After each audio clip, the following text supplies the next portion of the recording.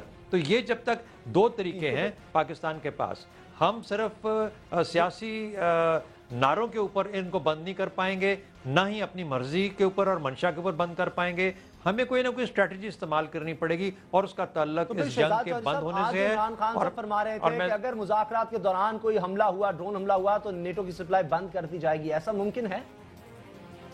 دیکھیے، یہ سپلائی تو 26/11 کے بعد سلالہ میں پاکستان کی حکومت نے بند کی تھی، اور وہ جتنے مہینے بند رہی، اس کے بعد ایک اثر جو معافی کی صورت میں لینا چاہا وہ لیا، اور اس کو قابل قبول کر لیا پاکستان نے۔ اگر آج نیٹو سپلائی بند کرنی ہے تو وہ پاکستان کی حکومت بند کرے گی، پختونخوا کی حکومت، خیبر پختونخوا کی حکومت بند نہیں کر سکتی، کیونکہ ایک سینٹر کی پالیسی ہے جو فیڈرل گورنمنٹ کی پالیسی ہے، اور ایک پروونشل گورنمنٹ ہے، یہ ان کا دائرہ اختیار ہی نہیں ہے۔ یعنی جو تعلقات ہیں باقی باہر کے ملکوں کے ساتھ، جس کے اندر افغانستان، امریکہ، سب کچھ ISAF، 52 ملک ہیں اس وقت افغانستان کے اندر، تو کیا 52 ملکوں کے ساتھ پاکستان ایک جنگ لینے جا رہا ہے، یا صرف ایک اینٹی امریکنزم کی سوچ کے تحت صرف امریکہ کو سامنے رکھ کے اس قسم کا کوئی عمل کرنے جا رہا ہے؟ تو بہت سوچ سمجھ کے ساتھ اور اپنے قوانین کے اندر رہتے ہوئے کام کرنا پڑے گا، ورنہ یہ تو سراسر غداری ہو جائے گی۔ تو عمران خان صاحب کو بھی بہت سوچ سمجھ کے اپنے اعلانات کرنے چاہیے، اپنے بیانات دینے چاہیے۔ دیکھیے، جذبات کے ساتھ فورن پالیسی کو کنڈکٹ نہیں کیا جاتا، جذبات کے ساتھ سیکیورٹی اسٹریٹجی کو امپلیمنٹ نہیں کیا جاتا، اور یہی سب سے بڑا پرابلم ہے ہمارے ہاں۔ جب ہم ڈرونز کی بات کرتے ہیں، وزیر اعظم صاحب جب گئے تھے، نواز شریف صاحب اس وقت بھی ڈرون کا نعرہ لے کے گئے، اور ڈرون کچھ بھی نہیں ہونا تھا۔ میں نے تو 4-5 دن ان کے آنے کے فوراً بعد کہہ دیا تھا کہ ڈرون کے اوپر کچھ بھی نہیں ہوگا، ہونا بھی کچھ نہیں ہے، کیونکہ یہی ان کے پاس اپنا بیسٹ ہتھیار ہے۔ اس کے بعد اگلی چیز یہ ہے کہ اس سے آگے وہ اپنی فوجیں لے آئیں یہاں پہ لڑنے کے لیے، یا اگر آپ خود تیار ہوتے ہیں کچھ کرنے کے لیے، ان کے جو ٹارگٹس ہیں ان کے، تو یہ ہے عمومی انوائرمنٹ جس کے اندر وہ آپریٹ کر رہے ہیں۔ اگر ہمیں جس طرح سمجھنا آپ کہہ رہے چاہیے ہیں ڈرون حملے بھی رکنے والے نہیں ہیں، تو اگر عمران خان صاحب نے فیصلہ کر لیا مذاکرات کے دوران اگر حملہ ہوا تو وہ روک تو سکتے ہیں؟ نیٹو کی سپلائی گزر رہی تو خیبر پختونخوا سے ہے، حکومت ان کی وہاں پر ہے، سڑک بلاک کر دیں؟ نہیں، بلاک کریں گے تو پھر صرف فیڈرل گورنمنٹ کی مرضی کے بغیر کریں گے نا۔ فیڈرل گورنمنٹ نے تو ذمہ داری اٹھائی ہوئی ہے کہ جو نیٹو سپلائیز ہیں ان کو ہم یہاں سے گزرنے دیں گے۔ سیکیورٹی کا کیا مطلب ہوگا کہ باقی ملک سارے کا سارا پختونخوا کے ساتھ ایک لڑائی میں اس میں لگ جائے گا، کہ ایک لڑائی شروع ہو جائے گی، جنگ شروع ہو جائے گی between the Pakhtunkhwa government and the rest of the country? یہ تو ممکن نہیں ہے۔ یہاں سے نکل کے پھر وہ جاتے ہیں بلوچستان کے اندر سے جاتے ہیں، پھر وہ سندھ کے اندر سے ہو کے کراچی جاتے ہیں، تو یہاں پہ کیا ہر جو صوبہ ہے وہ اپنی ایک علیحدہ پالیسی چلائے گا؟ یہ تو ایسے تو کام نہیں چلتا، ایسے ریاستیں نہیں چلتی، ایسے پالیسی پر آتے ہیں۔ برطانیہ میں وزیر اعظم نے بھی اعلان کر دیا کہ مذاکرات شروع ہو چکے ہیں طالبان سے باقاعدہ طور پر۔ فضل الرحمان صاحب سے آج وزیر داخلہ نے درخواست کی کہ آپ لیڈ کریں، سربراہی کریں ان مذاکرات کی، انہوں نے انکار کر دیا۔ تو یہ اتنا مشکل معاملہ ہے کہ کوئی بھی آگے آنے کو تیار نہیں؟ میرا خیال ہے کہ دیکھیے، اب اگر وزیر اعظم صاحب نے آج لندن میں اس کا، مجھے افسوس سے کہنا پڑتا ہے کہ لندن میں جا کے اس کا اعلان کیا، کاش کہ جانے سے پہلے 1 دن 2 دن جو یہاں پہ ان کے پاس ٹائم تھا، یا بیچ میں اس سے پہلے اپنا ایک لائن آف ایکشن، ایک پلان آف ایکشن ملک کے آگے رکھتے، ایک تقریر کرتے، لوگوں کو اعتماد میں لیتے، عوام کو اعتماد میں لیتے، لیکن وہ نہیں کیا، اور وہاں پہ جا کے نیک لیگ سے بات کرتے ہوئے انہوں نے یہ اظہار کیا، جو کہ تھوڑا سا عجیب ہے۔ بہر صورت یہاں چودھری نثار صاحب نے اس کا اعلان کیا۔ میں سمجھتا ہوں کہ اگر ان دونوں کی باتوں کو ملا لیا جائے تو اگر کچھ نہ کچھ تو شاید اس میں حقیقت ہے۔ اگر حقیقت ہے تو یہ گورنمنٹ ہی کی ذمہ داری ہے کہ وہ اپنا یہ ذمہ داری اٹھائے اور اس کو آگے لے کے جا کے چلے، کیونکہ ابہام پچھلے 55 دنوں سے اس ملک کے اندر ہے۔